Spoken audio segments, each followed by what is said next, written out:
Today on The New Makers, I'm with Katie, the founder of Studio Humbug. Katie hand draws every single one of her designs. Her wallpapers and fabrics are made for people with a real point of view. Everything is made to order right here in the UK using eco inks. Let's go inside and find out a bit more about her process.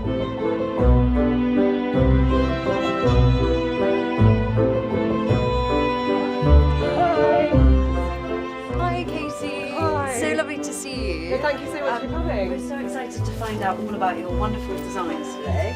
Well, let's get a cup of coffee and then we can have a chat in the room where I work.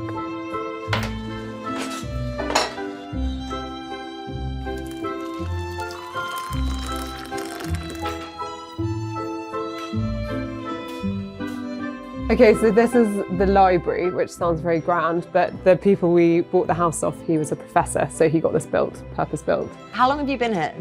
So we bought this house 3 years ago, and I was living in London before then, and it was in London where I had my first business, which was a shoe business called Rogue Matilda, which I ran for 10 years. And when we decided we wanted to move to the country, because we outgrew our house in London and we didn't want to stay on up there. I think both of us grew up in the country, and we knew when we had kids that we would want them to have a country life.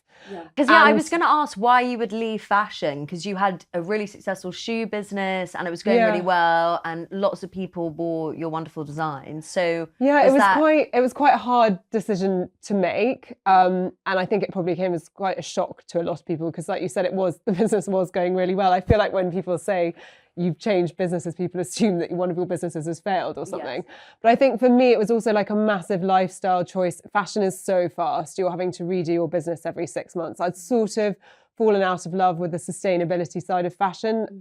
Was it sort of like a slow process of realising, I've created this wonderful business, but I'm sort of feeding this machine? I actually always thought I was probably going to have another company. And so I'd sort of started writing a list of all of the things that if I had another company, I would not want from what I'd learnt from the company before. So it's like a not to do in business list. Yeah, and also things that annoyed me with the company, like things that just became a bit of an arse when you were doing your day-to-day.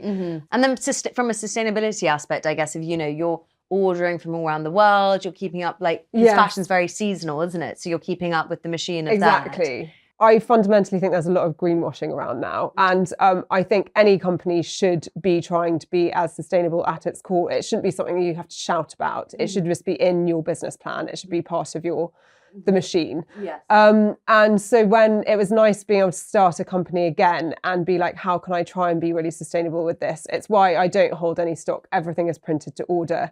Do you feel you've been able to be much more intentional with the way you create things now? Yes. Whereas, because, the businesses are so different in the way they're run. Yeah, and it's actually just been a very nice change of pace too. I mean, I think lots of people when I first launched this business thought I was mad because they were like, wow, you've produced so much stuff. But I was like, in fashion, this is nothing. I'd be having to do this every 6 months. So your house, you're based in the wonderful countryside. Yeah. How do you think that has changed your creativity from being in London, shoe designer, to now countryside?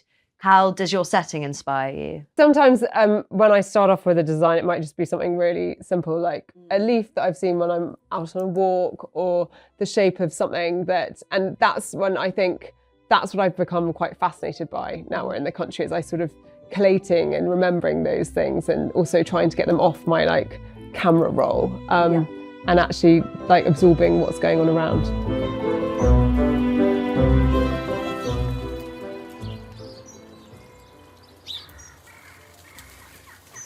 Once you're back in the countryside, you realise how much you're ruled by the seasons. And it's something that you don't really notice when you're in London. And actually it's something that I love because you really notice all the different flowers that come out. You notice the different times of the year. It's actually lovely because I feel like you're always looking out for things. And we've tried to keep a bit of our garden sort of wild so that we encourage these sort of other plants to come in. And I just find it so inspiring. Is there one that's in bloom now that you can show us that you've been inspired by? I always find geraniums and any of these sort of leaves amazing because they're so pretty and they've got all these, and these like fingers. There are so many that would just be so fantastic for designs. And I've actually just done a wallpaper using these sort of shapes. I actually have a book where I keep all of these leaves and I've been collating them for the last 3 years. I can take you back now and actually show you some of the better designs. Yeah, I'd love to see it. It's really interesting. So whenever I find like an interesting shaped leaf, I bring it back from the walk, or if we're on holiday, I keep on finding in all these books from holidays leaves that I've at that time had to put in a book. You should transfer them over. Yeah. So you've got just like this huge... But I never remember where I put them. So like some book will suddenly fall out. But I have a flower press and I bring them back and I press them all and I put them in here.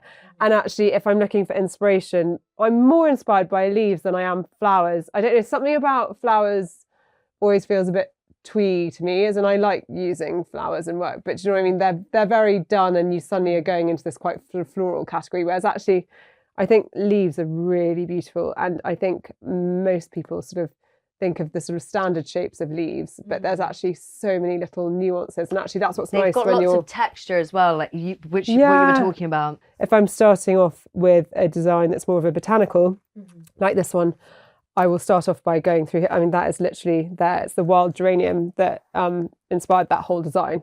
And is that so this here, this is what you've got back from the printers? Yeah. So how does that get from there to the printers? For this design, I actually worked out all of the leaf shapes, and then I used marbled paper for the leaf cutout shapes. And then I tied it all together with the pattern repeat with a sort of watercolour stem that actually goes in a really nice scallop, sort of wave diagonally across the wall when you see it fully up on the wall. I've always been so inspired by Japan. I would actually say Spanish aesthetic and Japanese aesthetic are probably I haven't heard that mix before. I know, I wouldn't naturally put them together, but like there's something sort of quite like earthy and grounded about them, and they're not too overdone. Well, Japan's got all their beautiful blossom tree. They're known for their nature. And also just like really beautiful like lines and marks, and the palette they use, and actually a lot of the watercolours I use are Japanese watercolours.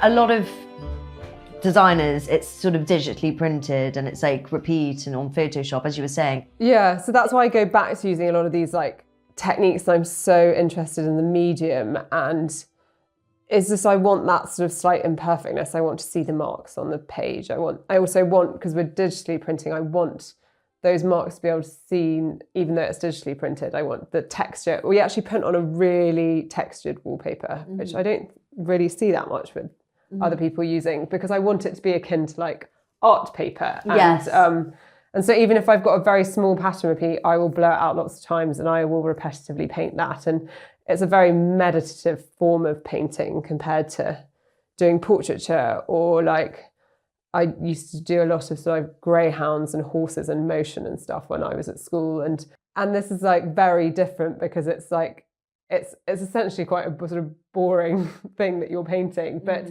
and that's why I find it actually more meditative, because you can sort of like switch off, and it's more about the repetition and getting those little ink marks and what colours you use and the form and stuff. So it's a totally different type of painting to what I was doing when I was doing an art. You can kind of zone into it. Yeah. And then also I loved what you said about the fact that it's not, AI can't replicate human error. So these aren't perfect. Exactly. You know, these shapes you're making with, what is this called? It's masking fluid. Yeah. But with that technique, is that something you've taught, where have you learned about that? Or was Again, that it's just trial curiosity. I think I'm like, oh, I haven't used this medium before. That's really interesting. I think I could pull that in. And then I almost like plan a design around like this whole design here. This was they're all potato printed. I love this. I love these two colours together. Yeah, the two-tone. Yeah. But it actually came because I was just painting murals on the wall upstairs, and that's when I sort of came up with this design, and then I was like, gosh, I really like that. And then sort of sat down and worked out how I could make it into a pattern repeat, and then this came about totally from that. The nature of this house is, it's an absolute nightmare for doing most things, but like it's characterful, as they said when we bought it. But like it's got no wall is straight, or the ceilings are all wobbly. Like in an area like this, I didn't really want to have a big saturation of colour. So I thought doing nice little details like this was actually quite sweet, and then they could weave around the pictures and the mirrors and stuff. And that's when I started playing with this like pea and sort of sweet pea sort of design. And this is like what it ends up looking when you make it into a sort of full wallpaper. So it's beautiful. Would you say your colourways are quite of the earth? Because you mentioned rhubarb earlier. You mentioned like... Oh my God, coming up with the colour names, I could literally, that's my absolute favourite. The best bit of it. Yeah, and also thinking what's really like relevant for that design. And obviously you want to use some repetition in it. But I love thinking up what they are. Because it's supposed to be you've fun. Got to have fun, and I have fun making them. So it'd be strange if I had so much fun making them and then brought out something very sombre. We're in my youngest daughter's room. And this is which design is And this is a design called Pattern Pay, and it's in the candy colourway. I always think it looks like Smarties. It does! All over the wall. But what's quite nice is that, yeah, you can pull any colour out of it and use, I mean, it will work with all sorts of different woodworks. And actually, I just exploded the whole design out and did the dots all over the woodwork in here.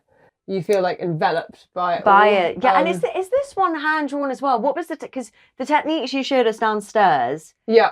What is this watercolor? No, so this isn't watercolor. This, I actually think I used an acrylic pen for this one. I guess coming to this house and then trying them all out, it's, you know, to be able to see them sort of in a physical space. Yes, it all depends what you sort of put it with. Like, I think I mentioned before that I just really like having bits of old furniture, and every room will always have like something vintage. Like here we've got like the mirror and stuff and the old dolls and things and like textiles. But like, I think you need that to be able to work with the design and the wallpaper. So that's why I quite like being able to see it up in a room and not feel like it looks really overpowering.